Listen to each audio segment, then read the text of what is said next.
To access the content of your cameras from the platform, you'll need to install certain codecs, specifically a launcher. If you've configured your camera but can't view its content, follow these steps to download and install the launcher. Visit monitoringsoft.com/support. At the bottom of the page, you'll find a banner providing direct access to the support center. Use your credentials to log in.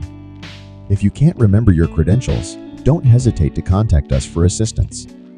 Once logged in, navigate to the download section and search for DDS Video Launcher. The file is typically named setup.dssv, followed by a version number, and in RAW format. Download and install it. Now, when you want to access a video camera, a push message will open in your browser.